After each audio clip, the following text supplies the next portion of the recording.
Waalaikumsalam warahmatullahi wabarakatuh. Bagaimana kabarnya Ibu hari ini? Alhamdulillah sehat. Kemudian bagaimana? Alhamdulillah Oh, kelihatannya ceria banget. Harus selalu tambah ceria. cantik. Terima kasih Ibu juga seperti itu. Amin. Iya. Semoga selalu diberi kesehatan ya Bu ya untuk kita semua. Amin. Ibu terima kasih ya untuk waktunya.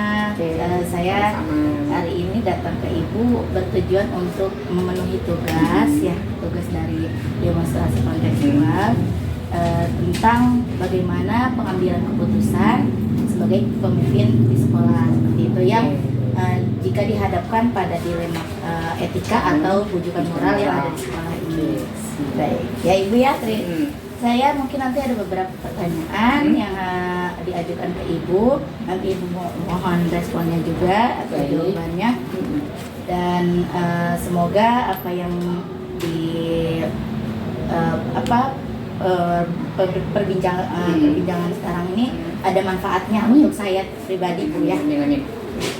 Bu, dimulai ya Bu ya. Oke, boleh siapkan Bu. Yang pertama, bagaimana nih Ibu dapat mengidentifikasi kasus yang termasuk dilema etika atau dalam bujukan moral ini?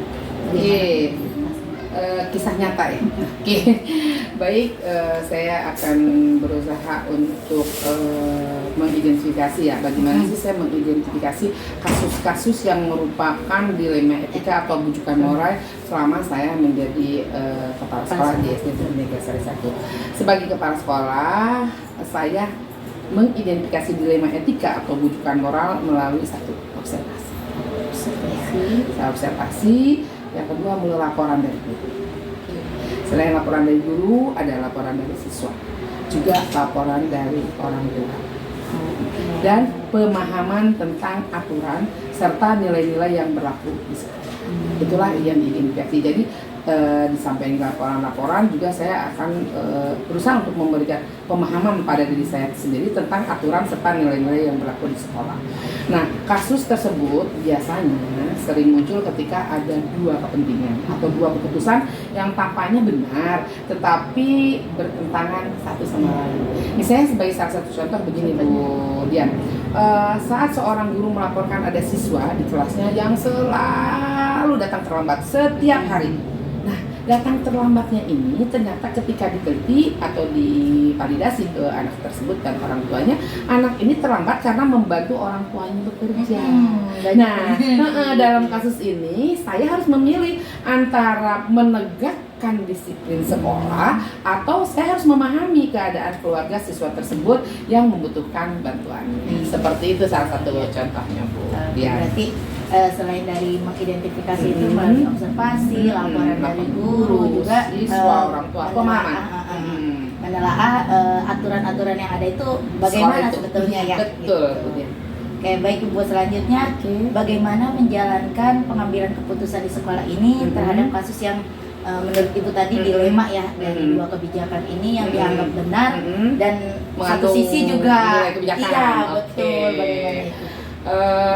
Dalam pengambilan keputusan di sekolah terkait kasus-kasus yang dimana ada dua kepentingan ya Bu Dian yang tadi Bu Dian sebutkan yang sama-sama benar dan mengandung nilai-nilai kebajikan, di sini saya selalu mempertimbangkan faktor pertama yang paling utama adalah mempertimbangkan dampak jangka panjangnya. Nah, dampak jangka panjang dari setiap keputusan terhadap siswa maupun guru ataupun komunitas sekolah itu sendiri. Nah, saya juga selalu berdiskusi dengan tim manajemen sekolah. Kan ada guru senior, ada tim kurikulum, ada guru-guru lainnya yang menjadi tim di dalam sekolah itu. Nah, dari pihak terkait, saya tuh dari guru junior mau senior ataupun tim manajemen sekolah, saya itu akan mendapatkan berbagai perspektif sebelum mengambil keputusan. Mungkin sebagai salah satu contoh misalnya ya, seorang guru misalnya ada yang merupakan pengajar unggul lah, pengajar yang yang memang kita dibutuhkan misalnya di SD kita ini. Nah, dia tuh pindah ke sekolah lain karena alasan keluarga. Padahal tuh guru sangat unggul di sekolah kita. Nah, di satu sisi keperluan keluarga atau kepentingan keluarga adalah hal penting bagi si guru tersebut. Tetapi di sisi lain sekolah sangat bergantung, Iya. gitu, sangat butuh Yang pada punya kinerja, potensi, iya, iya. karena kinerjanya yang luar biasa itu. Nah, keputusan akhirnya adalah saya akan mendukung kepindahannya dengan mencari pengganti yang sesuai agar tidak mengganggu kualitas pembelajaran di kelas yang guru berkompeten itu tinggalkan. Seperti itu mungkin salah satu contohnya. Berarti dalam menjalani pengambilan keputusan Ibu juga mempertimbangkan jangka Panjang, panjangnya itu ya, akan Betul. berdampaknya seperti Iya, apa betul, gitu betul. ya. Sebelum memutuskan apa yang harus diambil Betul, keputusan. iya, benar. Begitu. Lalu langkah-langkah atau prosedur seperti apa yang biasa Ibu lakukan ketika terjadi dilema itu? Ketika terjadi dilema etika atau bujukan moral, langkah-langkah atau prosedur yang saya ambil ya Bu ya, yang saya lakukan selama ini, saya selalu memulai dengan mengumpulkan informasi. Penting loh Bu untuk mengumpulkan informasi tidak hanya dari satu sumber, tapi dari berbagai sumber. Setelah itu saya akan mengidentifikasi prinsip-prinsip etika yang terlibat dan mempertimbangkan alternatif solusi apa yang harus dapat saya ambil. Nah, setelah itu saya akan berkonsultasi dengan pihak terkait sebelum membuat keputusan final. Jadi dengan para guru senior, dengan tim manajemen, saya akan terus berkolaborasi dan berkomunikasi, mendiskusikan apa yang terbaik untuk mencari solusi yang baik. Jadi keputusan itu bukan berdasarkan kehendak saya sendiri. Sebagai salah satu contoh kasus misalnya, saat ada laporan konflik antara siswa, saya akan mengumpulkan informasi bukan hanya dari siswa, tapi dari kedua belah pihak, dari orang tuanya, dari gurunya, dari siswanya. Jadi sebelum saya menentukan tindakan disipliner yang adil dan mendidik kepada siswa itu, saya akan mengumpulkan dulu informasi-informasi dari berbagai pihak seperti itu. Luar biasa nih langkah-langkah yang diambil ya Bu ya. Berarti sebelum melakukan final keputusan itu memvalidasi dulu ya, validasi, terus dicari alternatif solusi dari berbagai yang menyarankan juga bisa menjadi pertimbangan ya Bu ya. Lalu hal apa saja yang selama ini Ibu anggap efektif dalam pengambilan keputusan dalam kasus dilema etika? Oke. Kalau menurut saya, selama saya menjadi kepala sekolah, hal yang saya anggap penting dalam pengambilan keputusan pada kasus-kasus dilema etika, yang terpenting adalah komunikasi terbuka. Bukan hanya komunikasi saya, tapi komunikasi terbuka dan transparan. Transparan kepada siapa? Transparan dengan semua pihak yang terlibat, sangat efektif. Nah, selain itu melibatkan tim manajemen dan tim guru dalam diskusi pengambilan keputusan. Itu juga akan membantu saya sebagai kepala sekolah untuk dapat melihat masalah dari berbagai sudut pandang. Misalnya ada satu contoh ketika ada konflik antara guru dan siswa. Nah, di sini saya akan selalu memastikan kedua pihak itu didengar secara adil sebelum mengambil keputusan. Karena hal ini akan mencegah adanya rasa ketidakpuasan dan akan memperkuat rasa keadilan. Kita dengarkan dari sisi guru. Selain dari sisi guru, kita dengarkan juga dari sisi muridnya. Dan saya akan menjadi pendengar yang terlibat dan hadir secara penuh di dalamnya. Komunikasi terbuka yang Betul, terbuka dan transparan ya. Untuk semua pihak. Oke, iya. Itu yang dianggapnya sebagai Sangat efektif ya. iya. Gitu. Nah, lalu apa saja yang selama ini Ibu anggap tantangan dalam pengambilan keputusan pada kasus dilema etika ini? Kalau menurut saya sebuah rintangan akan saya jadikan sebagai tantangan. Saya tidak membuat kata rintangan itu menjadi sebuah rintangan, tapi saya buat itu sebagai tantangan bagi saya dalam pengambilan keputusan, contohnya kasus-kasus dilema etika. Jadi tantangan terbesar adalah ketika keputusan memiliki nilai kebajikan yang kuat dan tidak ada solusi yang benar-benar ideal. Nah, disinilah kadang keputusan yang diambil tidak bisa menyenangkan semua pihak. Pasti akan ada perasaan bahwa salah satu pihak merasa dirugikan. Contohnya ketika harus memutuskan antara mengutamakan alokasi anggaran sekolah untuk pengembangan guru, peningkatan kompetensi guru, atau saya harus memperbaiki fasilitas fisik sekolah. Nah, keduanya kan memiliki dampak positif ya Bu ya, tetapi saya harus melakukan prioritas yang harus ditetapkan. Apa yang harus saya lakukan? Apakah saya harus melakukan pengembangan terhadap kompetensi guru itu, ataukah melakukan perbaikan fasilitas fisik sekolah? Itulah Bu. Jadi tantangannya memilah atau melihat mana yang menjadi prioritas utama. Betul, gitu yang menjadi prioritas utama. Selanjutnya Ibu, apakah Ibu memiliki jadwal atau ibaratnya untuk menyelesaikan permasalahan yang dilema etika ini, apa Ibu secara langsung memutuskan hari itu atau memiliki jadwal tertentu gitu dalam pemutusan? Dalam penyelesaian kasus dilema etika ya Bu Dian, atau seperti apa saya tanganinya, biasanya saya itu menyelesaikan dilema etika berdasarkan urgensi. Urgensinya yang kayak gini nih. Jika situasinya memerlukan keputusan yang segera, maka saya akan langsung mengambil keputusan tindakan di tempat. Namun, ketika kasus itu untuk kasus yang lebih kompleks misalnya, saya akan lebih memberikan waktu untuk konsultasi dan refleksi sebelum membuat keputusan. Kepada siapa saya akan melakukan konsultasi? Kepada guru senior, pada guru-guru yang memang menjadi tim di dalam sekolah itu, yang akan saya ajak berdiskusi dan saya akan melakukan refleksi sebelum membuat keputusan itu. Misalnya contohnya ketika ada perselisihan nih antara guru dan orang tua, pastinya kan yang namanya guru sama orang tua kan ada miskomunikasi misalnya. Nah, tentang metode pengajaran nih. Nah, saya tidak akan langsung mengambil keputusan pada saat itu, melainkan saya itu akan mengatakan bahwa akan harus ada suatu pertemuan. Jadi saya akan mengadakan sebuah pertemuan untuk mendiskusikan masalah tersebut lebih lanjut sebelum membuat keputusan. Jadi akan saya ambil pertemuan dengan guru, dengan orang tua, dan dengan saya sendiri agar dapat didiskusikan masalahnya seperti apa dan bisa ditindaklanjuti sebelum kita buat keputusan yang terbaik. Seperti itu. Tergantung harus cepat atau tidaknya pengambilan urgensinya itu ya. betul. Jadi ya tergantung dari konfliknya juga seperti betul, apa ya. Betul, betul. Iya. Adakah seseorang Bu ataukah faktor yang selama ini mempermudah atau membantu Ibu dalam pengambilan keputusan dilema etika ini? Kalau menurut saya faktor-faktor yang mempermudah saya atau seseorang yang bisa membantu saya dalam pengambilan keputusan kasus-kasus dilema etika ini yaitu menurut saya SDM, sumber daya manusia. Sumber daya manusia yang sangat membantu dalam pengambilan keputusan adalah tim manajemen, di mana kita di sekolah memiliki tim manajemen sekolah terdiri dari guru senior serta aturan yang ditetapkan oleh dinas pendidikan. Jadi selain dari sumber daya, saya juga lebih kepada patuh kepada aturan yang telah ditetapkan oleh dinas pendidikan yang ada di Kota Tangerang ini. Nah, dari situ saya akan melakukan diskusi dengan para stakeholder yang ada, dan yang ini yang seringkali akan memberikan perspektif baru dan akan membantu menyeimbangkan nilai-nilai yang bertentangan tersebut.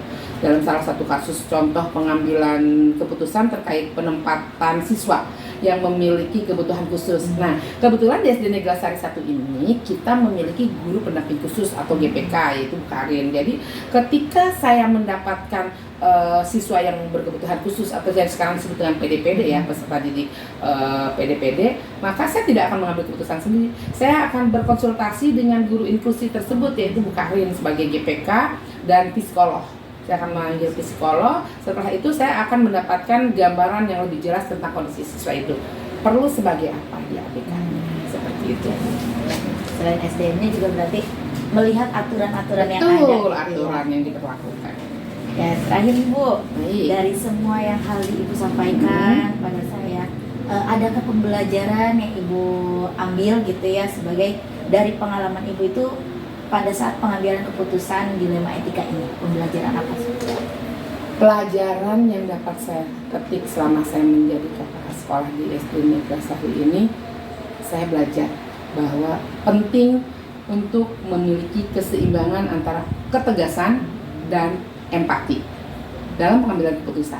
Jadi selain itu penting juga kita untuk mendengarkan semua pihak yang terlibat agar keputusan yang diambil benar-benar mencerminkan keadilan dan kebaikan bersama.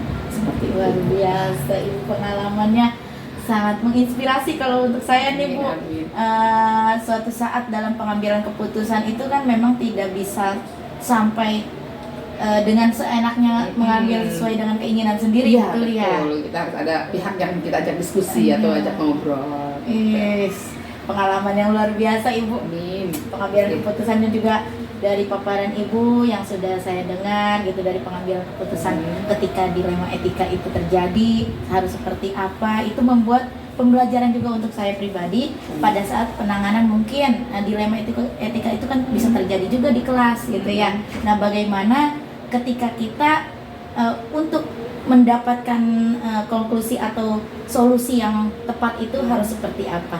Pembelajaran yang Ibu berikan, pengalaman yang Ibu curahkan juga menjadi motivasi untuk saya. Pengambilan keputusannya itu harus berdasarkan sesuatu yang berdampak positif jangka panjang, dan jangka panjang untuk seperti orang ini lain. Bu Dian. Ada misalnya kita dihadapkan sebagai seorang pimpinan dihadapkan pada kasus seorang guru yang kesulitan menyesuaikan kondisi saat ini.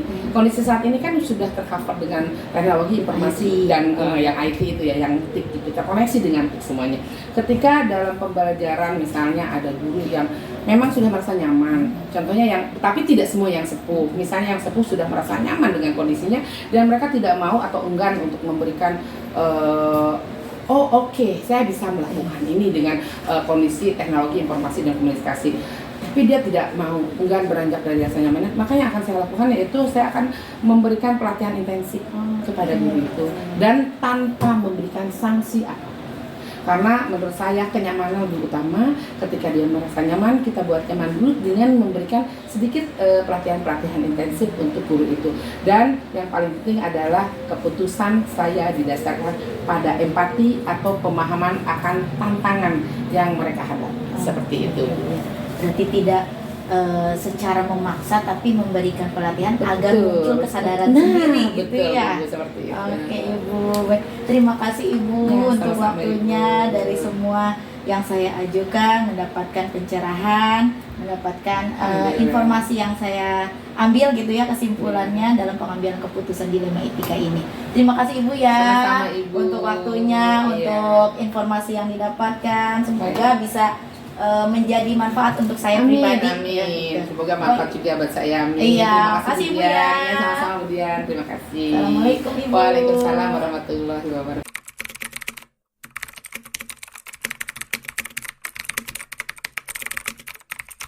Assalamualaikum warahmatullahi wabarakatuh. Waalaikumsalam.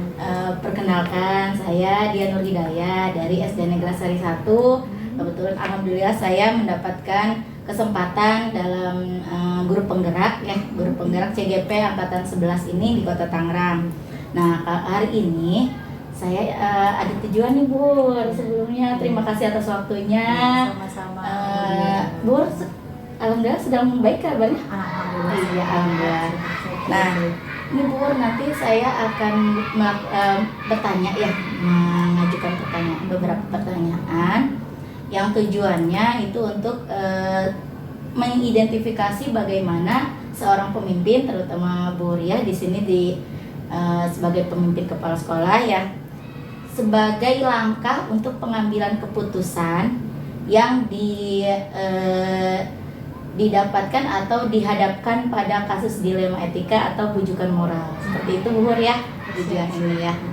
Baik Bu, saya mulai dari pertanyaan pertama ya.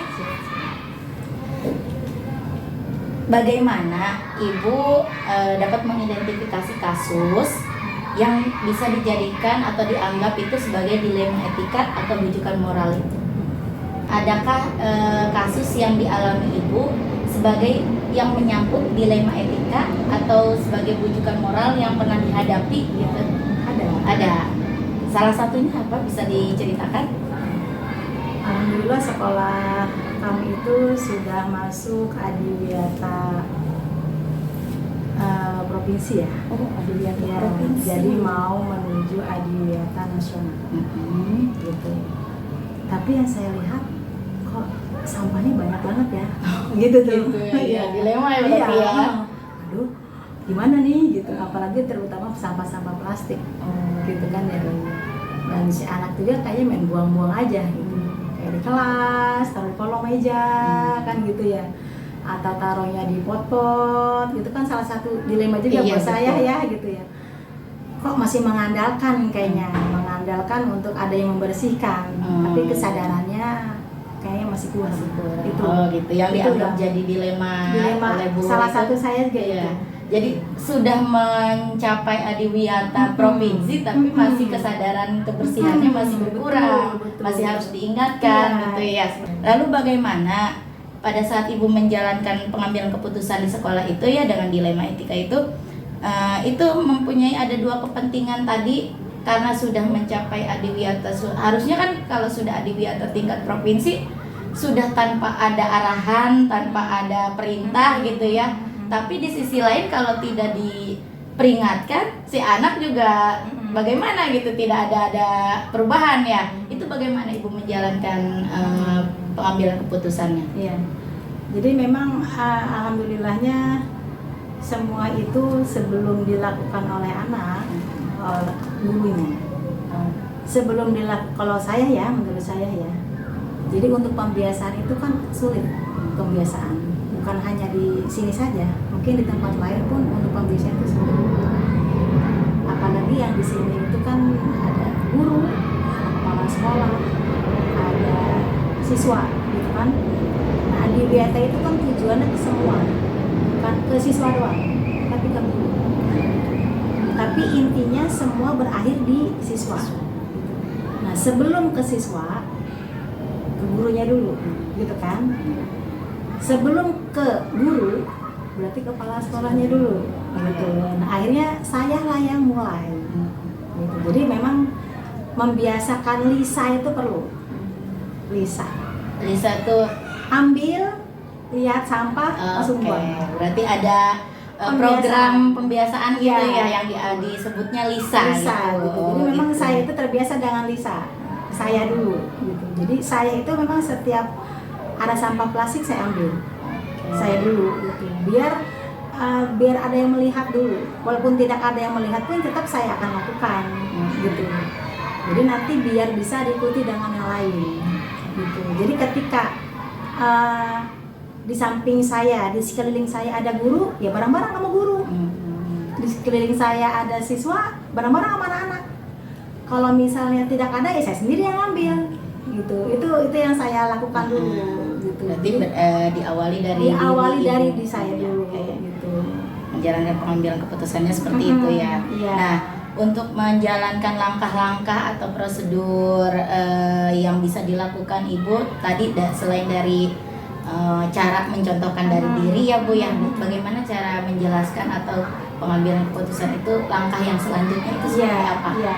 Jadi setelah itu baru kita kan ke kelas kan, cek kelas. Jadi setiap pagi memang yang harus memberikan contoh yaitu kepala sekolah sih, ya. Karena kan semua yang ada di sekolah tanggung jawab kepala sekolah. Semua yang akan dipertanyakan oleh kepala sekolah, baik gurunya sekolah ya kepala sekolah gitu. Jadi ya mau tidak mau ya harus, ya wajib, ya dengan lebih awal kan gitu ya. Memberi contoh begitu. Jadi datang, lihat kelas-kelas. Setelah lihat kelas-kelas, paling saya minta ke anak-anak, nak coba lihat kolongnya nak gitu. Di sini itu kan mejanya itu masih meja kayu. Bukan meja, kondisi kelasnya semuanya masih meja kayu. Jadi kalau meja kayu itu kan gampang untuk nyumputin makanan. Gampang makan segala macam gitu. Nah, dicoba diambil, lihat semua tuh anak-anak saya kelilingin. Setelah saya kelilingin, paling nanti kalau misalnya ada kelas yang itu jangan masuk dulu, gurunya juga sama, disapu dulu. Jadi setelah kita ketemu dengan gurunya, Bu tolong kelasnya disapu dulu, baru diingatkan gurunya. Bu tolong diiniin dulu, jadi ini sama-sama gitu. Nah, ketika nanti pada saat rapat, lalu kita musyawarahkan, baru kita bicarakan, kayak gitu. Karena kan kelas itu ibaratnya kalau rumah itu kamar kan, gitu.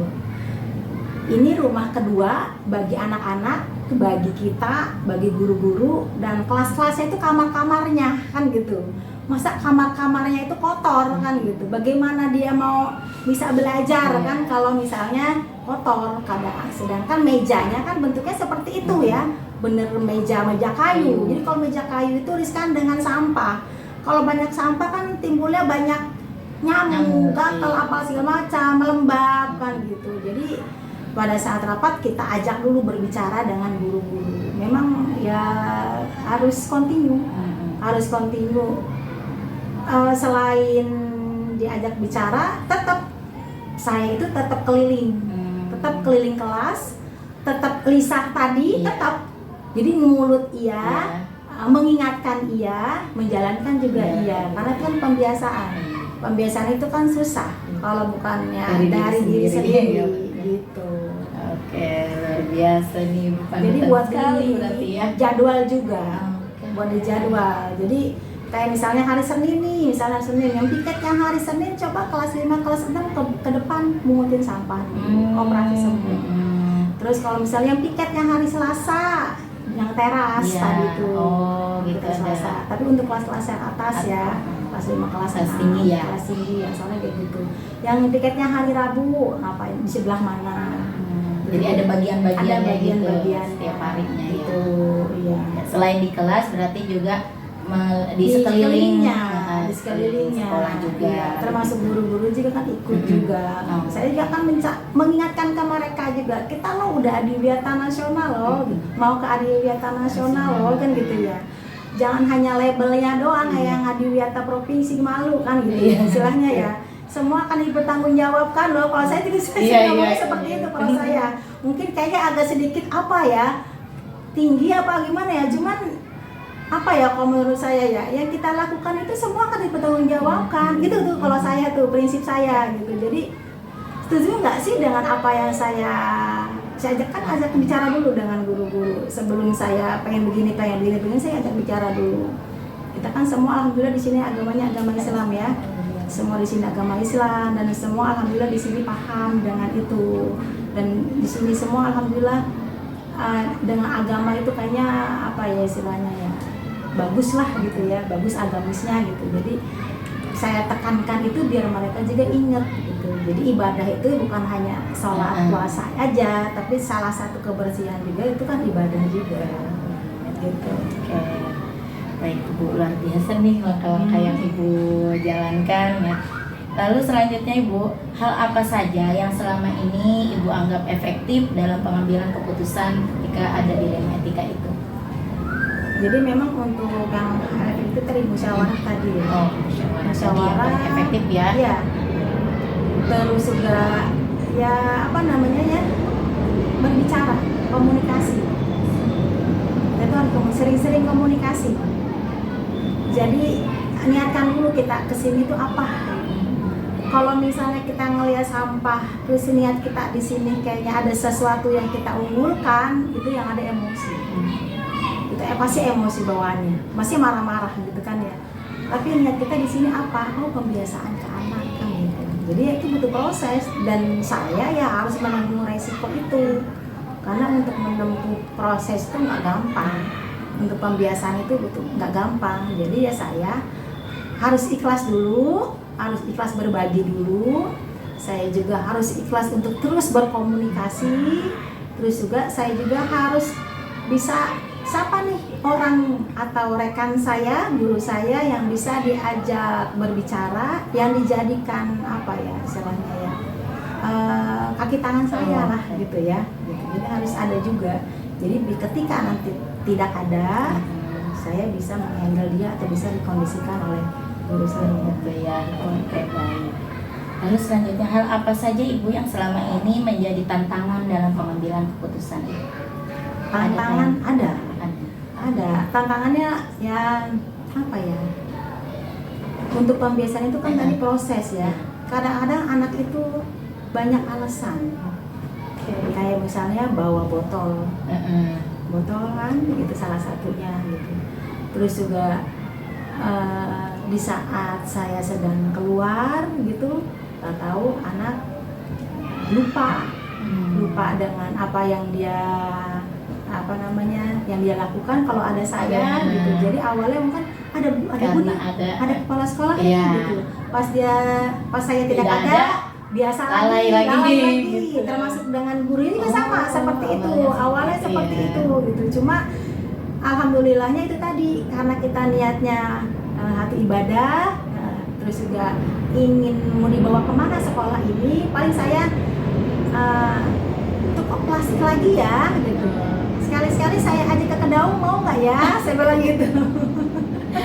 Saya bilang gitu, gunungan sampah belum ngelihat sampah ya, dia bilang gitu. Ini saya bawa ini loh karena saya ngelihat saya tiap hari ngelihat sampah, makanya saya bawa ini. Saya bawa tumbler, makanya saya kita kan selalu bawa tumbler gitu untuk mencontohkan sebenarnya gitu, untuk mencontohkan.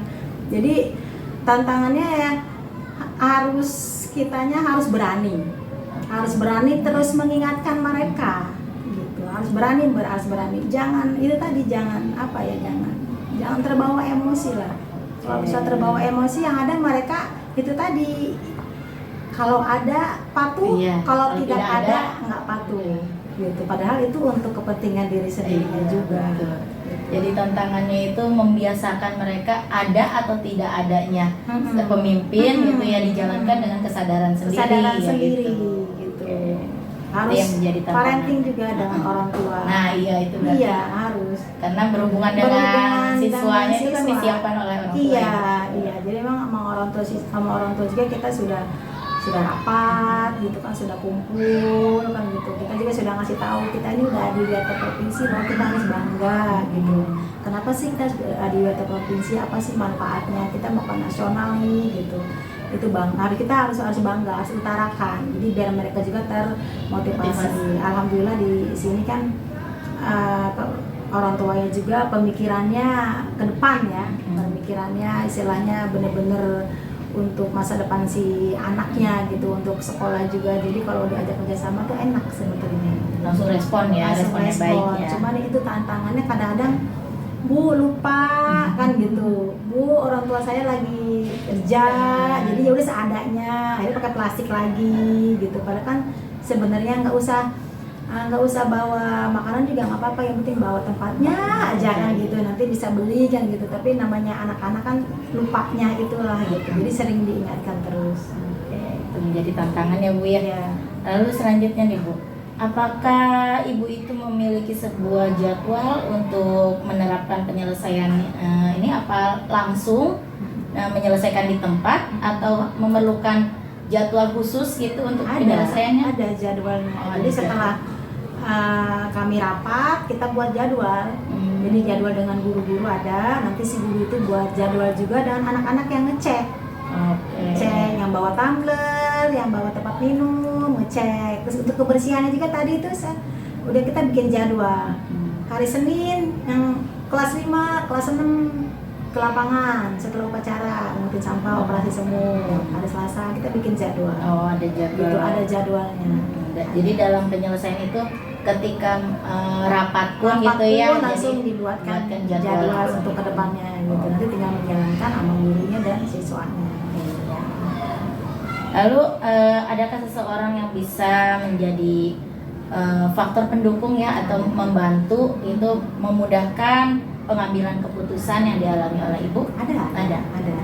Jadi di siap kami kan ada di biota tingkat provinsi ya maupun nasional, berarti kan sudah ada susunan panitianya tuh. Nah, saya ajak ketua panitianya. Jadi ketua panitianya saya ajak berbicara, terus maunya apa, dan ternyata alhamdulillah sevisi dengan saya sama guru-guru gitu. Dan alhamdulillah dia itu bisa mengajak rekan-rekannya, karena kan termasuk guru yang senior juga di sini ya, guru yang senior, guru yang dituakan. Dan alhamdulillah gurunya juga laki-laki, apa istilahnya ya, agamisnya juga bagus, jadi membuat rekan-rekannya segan gitu, IT-nya juga bagus, jadi rekan itu segan dengan beliau gitu. Termasuk saya pun segan dengan beliau gitu, karena dari perilakunya, dari tutur katanya, dari sikapnya patut dicontoh gitu. Dan alhamdulillah ketika saya datang ke sini, beliau tuh menyambut saya. Istilahnya apa yang saya lakukan itu mendukung untuk pencapaian tadi, adiwiyata nasional tadi gitu. Berarti sudah ada yang pasti ada mungkin bisa membantu ya Bu ya. Itu ada untuk itu karena tidak mungkin bisa sendiri gitu ya Bu ya. Karena kan kita tim ya.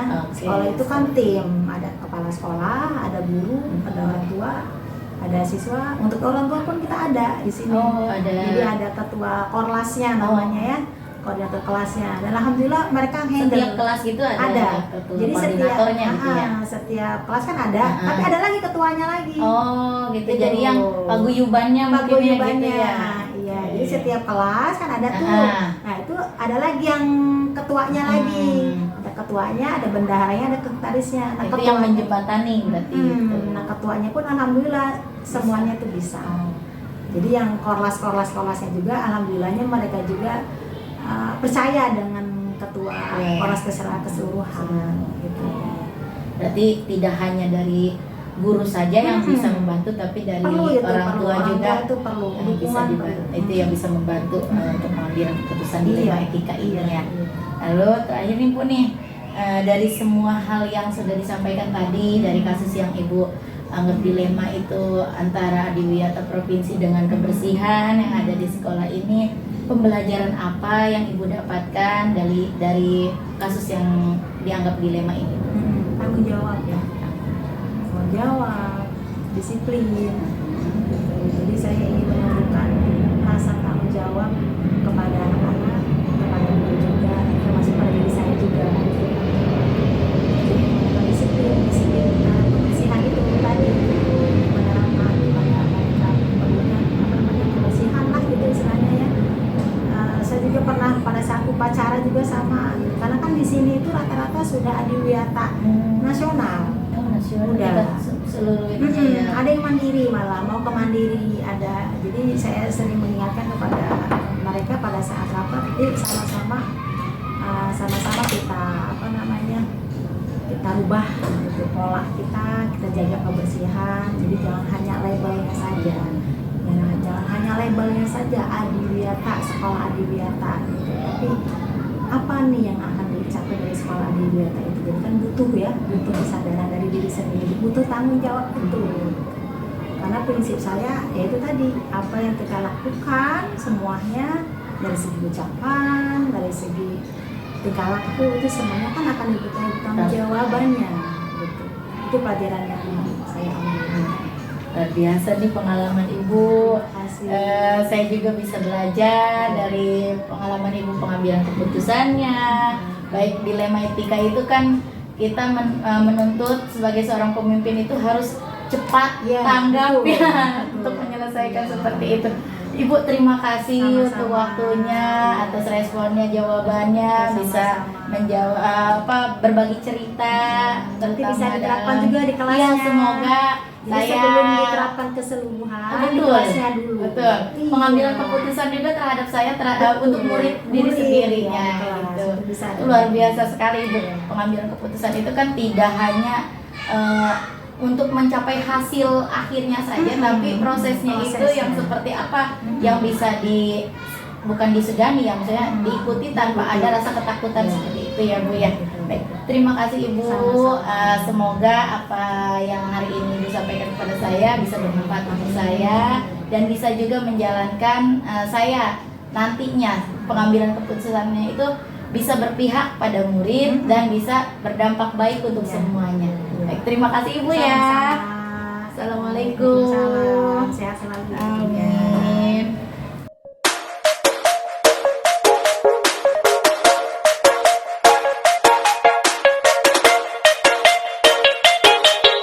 Assalamualaikum Mumun. Waalaikumsalam.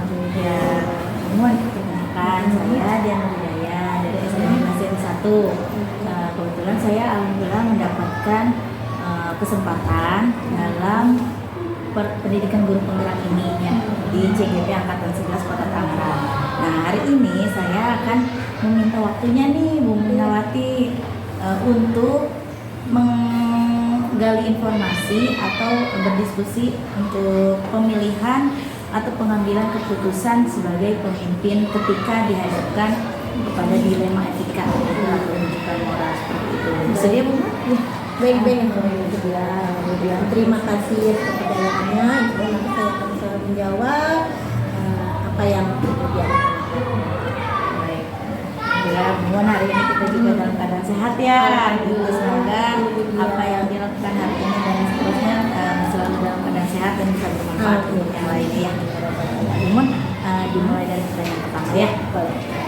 Menurut Bu Minawati nih, bagaimana Ibu dapat mengidentifikasi kasus yang merupakan itu dilema etika atau rujukan moral?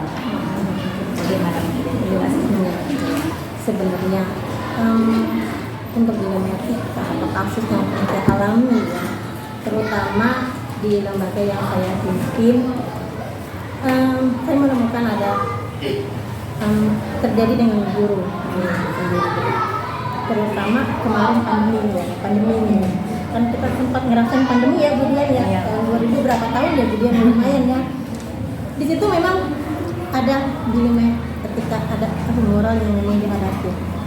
Apa di sini terjadi adanya apa ya, guru yang guru sendiri alami gitu, sehingga apa yang terjadi dampak dari pandemi kemarin itu mempengaruhi dampak guru terutama di ngajar di sekolah gitu ya, mungkin dari keterlambatan, terus juga ya tau lah pandemi kemarin itu kan ekonomi pun mempengaruhi gitu ya. Jadi di situ saya mulai melihat ada kejanggalan atau ada perbedaan yang merujuk ke dilematika itu gitu. Nanti ketika masa pandemi itu terjadi dilema etika Iya, di ada. sekolah yang melewati iya. Lalu bagaimana ibu menjalankan pengambilan keputusan ini, terutama di sekolah ibu ini pada saat ada dua kebijakan yang menurut ibu benar-benar wah ini agak sulit itu menentukan kebajikan. Jadi gini, ini dilemanya gimana? Ketika pada saat itu mereka kebetulan guru yang di lembaga yang saya itu mereka sudah berkeluarga, sudah punya suami dan anak istri gitu ya, sudah punya suami, dan kebetulan ketika pandemi itu suaminya kena PHK, otomatis kan semua apa ya, ada sedikit berkurang gitu yang mempengaruhi masukannya ya. Jadi di situ, jadi ketika guru itu mengajar dengan membawa apa ya, ada permasalahan keluarga itu kan menjadi pengaruh. Sementara kan kita di TK itu kan anak itu guru itu harus tetap ceria dan harus tetap semangat gitu, nggak tahu gurunya mau masalah atau enggak, dia nggak tahu, yang penting pada saat itu gitu kan. Nah selain itu juga kan berpengaruh dengan kayak mungkin jadi guru ini juga di samping itu saya akhirnya di antara dilema itu saya membicarakan dengan guru ada apa permasalahan Komunikasi dulu berarti. itu yang utama. Ya, berarti salah satu caranya itu dengan komunikasi dulu. Nah, untuk langkah-langkah selanjutnya bagaimana nih Bu yang bisa Ibu lakukan? Nah, itu tadi ya Bu Dian. Yang pertama itu kita panggil, kita bicarakan dan apa sih permasalahannya gitu kan. Karena kan kita lihat ini permintaan gitu, ini kok kurang semangat nih, kok apa nih gitu. Nah, ternyata pas kita lihat seperti itu akhirnya kita tahu lah permasalahan, kok ternyata ini ada kekurangan ini atau bagaimana. Akhirnya di sini kita berusaha mencari solusi. Bagaimana kalau kita membuat kantin sekolah? Gitu. Ibu gurunya ya buat tanggal APK untuk anak-anak lah gitu. Jadi kita berusaha apa ya, membuat peluang untuk ada yang menghasilkan guru tadi gitu, karena kena imbas pandemi tadi dari selama ini seperti itu. Jadi dibicarakan, dipanggil, kita dari solusi itu dengan diskusi kemudian mencari solusinya. Betul. Lalu hal apa yang selama ini Ibu anggap efektif dalam pengambilan keputusan? Untuk hal yang lebih efektif itu tadi ya, pengambilan keputusan lebih efektif itu tadi saya selalu membicarakan, mendiskusikan, menemukan dengan apa sih yang bersangkutan gitu ya. Kalau itu permasalahan sekolah ya mungkin kalau dengan anak mungkin kita sama orang tua juga gitu, kalau sama guru cuma guru yang kita panggil gitu. Ketika memang membutuhkan solusi semuanya kita kumpul ya. Saya selalu membicarakan atau mendiskusikan permasalahan itu untuk dicari solusinya, itu yang Paling efektif ya. menurut saya. Oke, lalu apa yang menjadi tantangan dalam pengambilan keputusan itu? Nah, Ada tantangannya gitu. pasti semua masalah ini pastinya memang ada tantangan gitu. Kayak contoh tadi untuk memulai usaha itu kan bisa mudah. Iya betul. Itu jadi tantangan gitu kan. Sementara untuk membuka usaha yang butuh modal kita bingung mau kemana. Akhirnya ya alhamdulillah gitu kan, sekolah mempunyai adalah kita untuk kita buat apa ya, usaha jadi nggak terlalu banyak. Kita berusaha buat secukupnya adanya, misalkan untuk kita nggak perlu yang banyak dulu, bisa dari kecil kan kita berputar usaha itu, jadi nggak perlu bukan yang harus besar. Jadi ya itulah tantangan seperti itu juga. Belum lagi kita memang apa ya, nggak semua orang juga memang guru itu punya jiwa dagang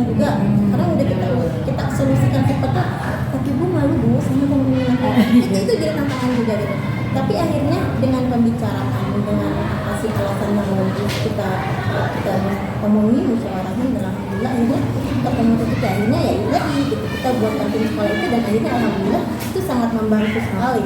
Tambah jajan-jajanan anak yang sehat itu kan lebih sehat tuh ya Bu Dian ya gitu. Oke, jadi tantangannya itu pada saat masa pandemi itu yaitu pertama membutuhkan modal, yang kedua itu skill dari jiwa dagangnya mungkin belum terasa gitu ya. Karena memang selama ini ya bukan Belum. basic dagang gitu. Itu kemudian yang Itu yang jadi tantangannya ya. Selanjutnya nih Bu, apakah Ibu itu kalau pengambilan keputusan harus dengan jadwal atau ada yang bisa langsung mengambil keputusan saat itu? Sebetulnya sih untuk jadwal enggak ya Bu Dian. Jadi kita tuh semuanya terjadi tuh ketika memang ada masalah itu kita berusaha secepat mungkin gitu. Misalkan oh ini gini, ya kita langsung silakan kita ini gitu. Jadi tidak ada yang jadwal.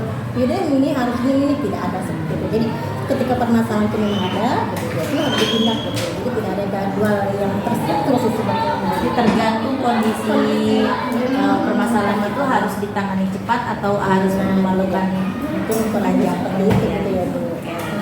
Lalu selanjutnya nih, adakah seseorang atau faktor yang mempengaruhi yang bisa membantu Ibu dalam membuat keputusan? Ya, tentunya pasti ada yang kemudian ya. Jadi ketika saya pun melihat guru-guru ada permasalahan apapun itu, otomatis pasti adalah orang yang menjadi apa ya, terutama pertama suami ya. Pasti dia. Pertama suami udah pasti ya Bu Dian ya. Kita kayak gini kan otomatis kita curhat dulu dah sama suami gitu kan. Sebelum kayak yayasan kita curhat dulu sama Iya, suami. betul. Iya, ini begini gini loh gitu. Jadi yang pertama orang yang paling utama memang suami, itu yang pertama. Sebelum kita mungkin ke yayasan kita ngobrol mungkin ke keluarga juga, ke keluarga. Tapi memang pasti memang ada gitu. Jadi itulah yang pertama ya suami, keluarga, ya kemudian yayasan itu sendiri. Jadi memang ada yang membantu selain dari keluarga atau kerabat kita, juga ada tim di sekolah gitu ya. Betul. Betul, membantu ya. Ini terakhir mau lagi ya, dari semua hal yang disampaikan dari pembicaraan kita, pembelajaran apa yang dapat Ibu ambil ketika pengambilan keputusan itu diputuskan? Pembelajarannya Jadi kayak semua permasalahan itu kita memiliki adalah pembelajaran untuk kita, untuk diri kita lebih dewasa dan bagaimana kita bersikap.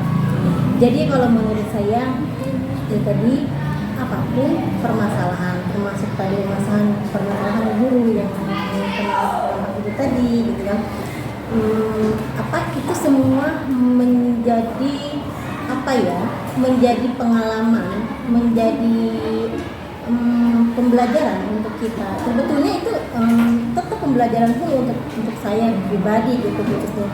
Jadi itu pun nanti bisa kita tularkan lagi kembali gitu untuk sekeliling kita. Oh ternyata kayak gini. Jadi artinya kita ketika kita dapat permasalahan, memang kita benar-benar harus bisa memilah hal yang bijak, yang bahan solusi yang memang semuanya bisa mengcover permasalahan itu tadi. Jadi intinya adalah pembelajaran lah ya Bu Dian ya. Jadi setiap permasalahan itu pasti ada hikmahnya ya. Ya betul.